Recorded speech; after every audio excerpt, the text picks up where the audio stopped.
নমস্কার বন্ধুরা, লক্ষ্মী কুঠিরের রান্নাঘরের পক্ষ থেকে সবাইকে অনেক অনেক স্বাগত জানাই।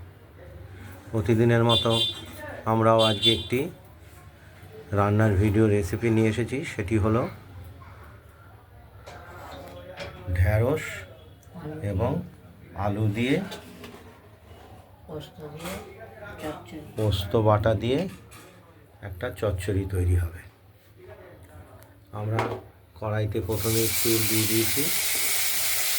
এবার কেটে রাখা ঢ্যাঁড়সগুলো গোটা গোটা করে কেটে রাখা ঢ্যাঁড়স, আমরা ঢ্যাঁড়সগুলোকে প্রথমে একটু ভেজে নিই।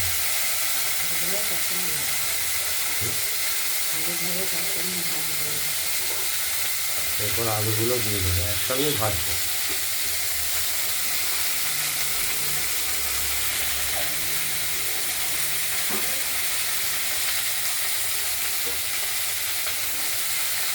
আমরা এই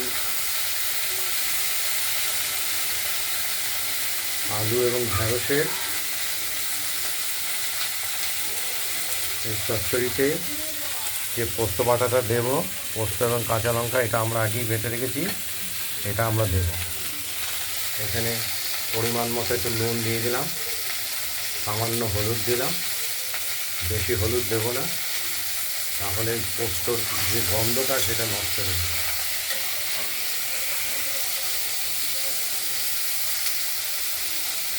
একটু ভাজা ভাজা হোক, আমরা পোস্তটা বাটিতে তুলে নেব।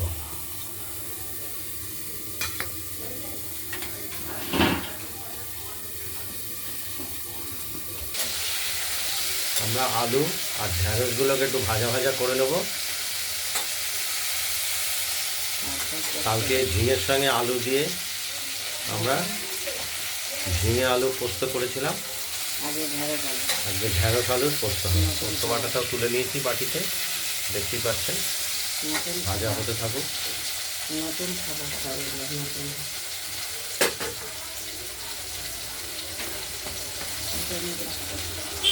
এবার একটু স্বাদ মতো আমরা মিষ্টিও দিয়ে দেবো। মিষ্টি দিয়ে দিলাম, গুঁড়ো চিনি। মিষ্টি না দিলে কোনো তরকারি খেতে স্বাদ লাগবে না, অল্প পরিমাণ হলেও দিতে হবে।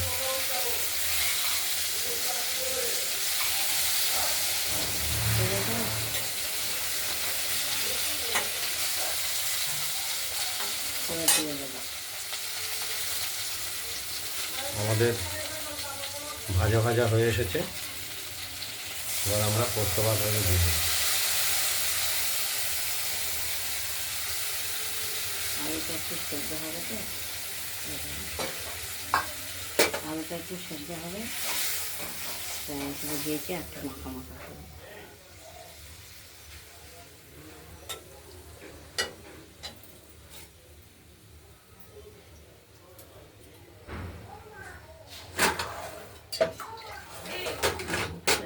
মিনিট হয়েছে, দেখো মিনিট হয়েছে, ধরে রাখো। বাবা, রান্নাঘরে হাঁচি আসে। লঙ্কা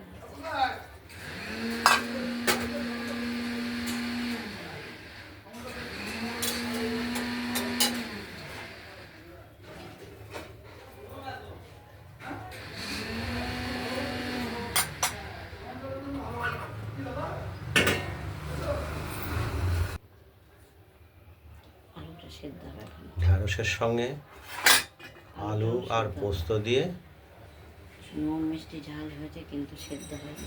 এটা পাতুরি বা চচ্চড়ি বলা যেতে পারে। দেখতে থাকুন। গতকাল হয়েছিল ঝিঙে দিয়ে আলু দিয়ে, আজকে ঢ্যাঁড়স দিয়ে আলু দিয়ে পোস্ত দিয়ে চচ্চড়ি। খুব স্বাদ, নতুন বেরিয়েছে তো ঢ্যাঁড়স, খেতে ভালো লাগবে।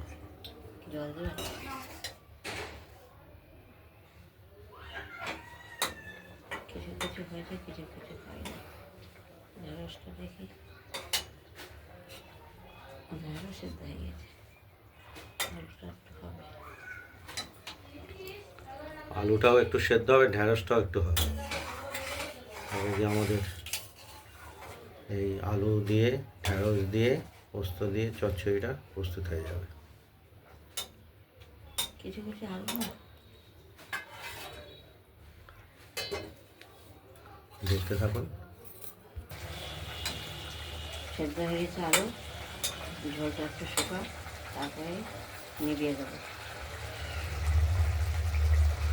আর কিছুটা সময় হলেই আমাদের এই আলুর সঙ্গে ঢেঁড়স দিয়ে তরকারিটি প্রস্তুত হয়ে যাবে বা চচ্চড়িটি প্রস্তুত হয়ে যাবে। আলু শেষ হয়ে গেছে, আর শুকনো জল।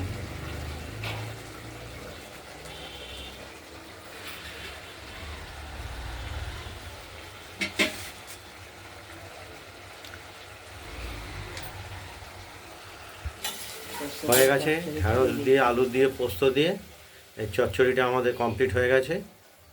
নিভিয়ে দিলাম আমি, ওভেনটা আমরা নিভিয়ে দিয়েছি। কড়াই থাকবে। এই তরকারিটা আমরা কড়াইতেই রাখবো। আপনাদের যদি এই ঢেঁড়স আলু পোস্ত দিয়ে চচ্চড়িটি রেসিপিটি যদি ভালো লাগে তাহলে আপনারা এই ঢেঁড়স আলুর চচ্চড়ি রেসিপিটি বানিয়ে ফেলুন, দিয়ে আমাকে কমেন্টে জানাবেন আপনাদের এই ঢেঁড়স আলুর চচ্চড়ি রেসিপিটি কীরকম হয়েছে। ভালো থাকবেন, সুস্থ থাকবেন, সাবধানে থাকবেন। টাটা। রান্নার ভিডিওটি ভালো লাগলে লাইক করবেন, শেয়ার করবেন, আর আমাদের লক্ষ্মী কুটিরের রান্নাবান্নাটা ভালো লাগলে আমাদের চ্যানেলটিকে সাবস্ক্রাইব করে রাখবেন। নমস্কার। যাও তো